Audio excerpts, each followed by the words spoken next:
ተማሪ አማኑኤል አለምሰገድ ይባላል። ለፈጠራ ስራ ልዩ ዝንባሌና ችሎታ ያለው ሲሆን የተለያዩ የፈጠራ ስራዎችን ሰርቷል።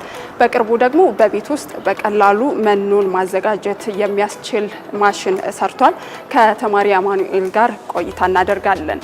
አማኑኤል የፈጠራ ስራ እንዴት ነው የሚሰራው? ይሄ ማሽን በቤታችን ውስጥ በቀላሉ መኖን እንድናዘጋጅ የሚያደርግልን ማሽን ነው። ሙሉ ፈንክሽናሊቲውን ስናይ በምናይበት ጊዜ መኖን ዋና ጥሬ ዕቃውን በዚህኛው በኩል እናስገባለን ማለት ነው። ካስገባን በኋላ እዚህ ጋር የራሱ የሆነ የግራይንዲንግ ሲስተም አለው ወይም ደግሞ የመፍጫ ሲስተም አለው ማለት ነው። የተለያዩቱ እየፈጨ ራሱን በራሱ እየፈጨ ገርደፍ ባለ መልኩ ለዶሮዎችም ወይ ደግሞ ለከብቶች ለአፋቸው ተስማሚ በሆነ መልኩ እየቆራረጠ ያስገባልናል ማለት ነው። እዚህ ጋር በሚታዩት ቀዳዶች አማካኝነት ዋና ፕሮዳክቱ እየተፈጨ በዚህኛው ይረግፍልናል ማለት ነው፣ ወይም ደግሞ ይወድቅልናል። ከወደቀ በኋላ እዚህ ጋር የራሱ የሆነ ትራንስፖርቴሽን ሲስተም አለው።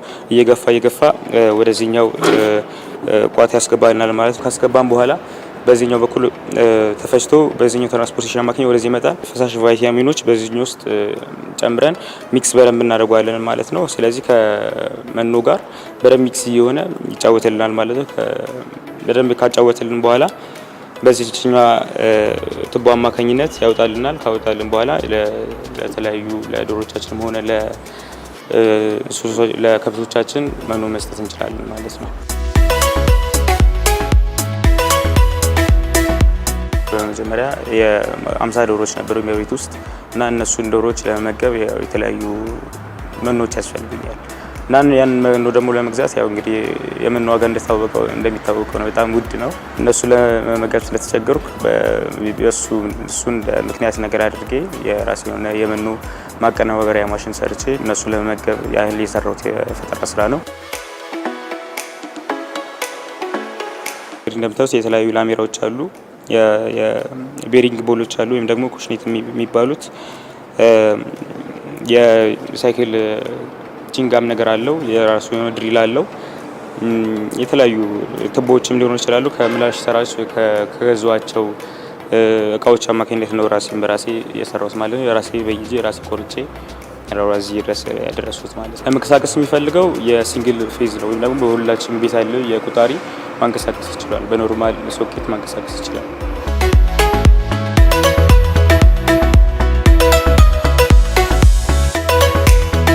የፈጠራ ስራዎችን ያው እንግዲህ መስራት የጀመርኩት በ6ኛ ክፍል ተማሪ ያለው ነው። የመጀመሪያ የሰራሁት የፈጠራ ስራ በኮምፒውተር ማውዝ አለች። የኮምፒውተር ማውዝ እሷ ላይ ጎማና በዲናሞ በመጠቀም እሷ እንድትንቀሳቀስ ማድረግ ነው። እሷ የመጀመሪያ የፈጠራ ስራ ነች። እሱ በመቀጠል ደግሞ አነስተኛ የሆነ የልብስ ማጠቢያ ማሽን ሰርቻለሁ። ከማጠብ እስከ መጭመቅና እስከ ማድረቅ ያለው ሲስተም ነው የዘረጋሁት ማለት ነው እዛ ማሽን ላይ። እናም በሱ ማሽን በወረዳ ደረጃ ተወዳድሬ 4ኛ ደረጃ ወጥቻለሁ። ሰርቲፊኬቱም አለኝ። በሱ ማሽን ከሰሩት በኋላ 4ኛ ወጣሁ። ከዛ በሱም ያው ሰርቲፊኬቱ ሰጠኝ። የበለጠ ሞራል ሆነኝና ሌሎች ስራዎችን ለመስራት አነሳሳኝ ማለት ነው። ከሱ በመቀጠል የሰራሁት አንድ ሰው የምትጭን አነስተኛ መኪና አለች ወይም ደግሞ በሳይክል የምትሄድ ነች። ኖርማሊ ልክ 4 እግር ያለ ሳይክል እንደማለት ማለት ነው።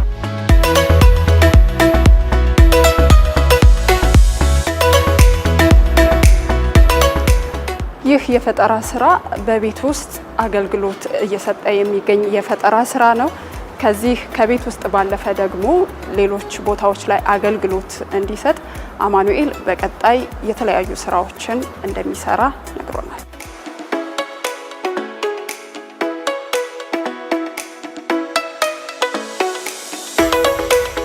ብዙ ማሻሽልበት ነገሮች አሉ። ለምሳሌ በኤሌክትሮኒክስ ደረጃ ከሆነ በጣም ዘመናዊ በሆነ እና ሞደርን በሆነ መልኩ ለዶሮዎችም ደግሞ ፕላስ ደግሞ ሰዎችም ብዙ እንዳይጫን አድርጎ ብዙ ሰዎች እንዳይጠቀሙበት አድርጎ አንድ ሰው ብቻ አንድ ሲስተም ብቻ ነክቶ ሙሉ ፕሮሰሱን እንዲጨርስ የሚያደርግ ያህል ሲስተም አድርጌ ነው ፕሮፖዛሉን የዘረጋሁት። እናም በዛም ሲስተም ደግሞ አሪፍ የሆነ ስራ ይመጣል ብዬ ተስፋ አደርጋለሁ። የእሱ አሁን ላይ አይተሽ ከሆነ ብዙ ጊዜ ሲስተም ላይ የተለመደው ፕሮጀክቶች አሉ።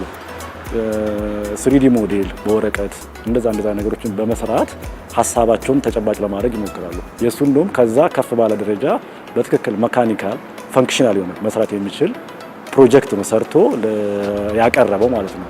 አሁን እንደዚህ አይነት ወጣቶች ኦልሞስት እኛ አሁን ከምናስበው ከዓላማችን አንጻር ተኪ ተረካቢዎች ናቸው። ይህንን ቴክኖሎጂ እኛ ስልጠና ስልሽ በሁለት አይነት ስልጠናዎች አሉ። አሁን የፕራክቲካል የሆነ የሙያ ስልጠና ሊሆን ይችላል።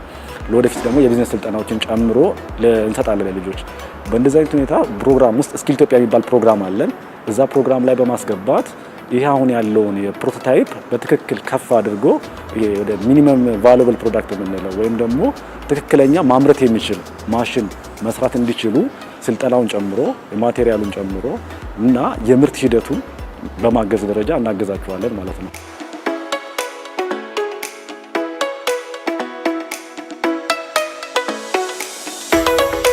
ችግሮች ካየ በኋላ ወደ ተግባር ለውጪ እነዛን ችግሮች ለመፍታት ነው ዋና ዓላማዬ።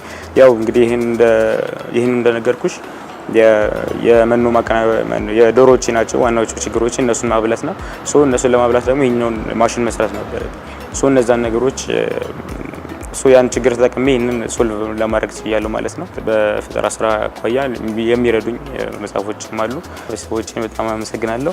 ያው የተለያዩ ሰፖርቶች ያደርጉልኛል። በመቀጠል በትምህርት ቤትም ወደ ተለያዩ የፈጠራ ስራ ኤግዚቢሽኖች ስለሚከቱኝ እነሱን አመሰግናለሁ። አሁን ደግሞ ባለሁበት የቴክኒክና ኢንስቲትዩት ተቋምም በጣም አመሰግናለሁ።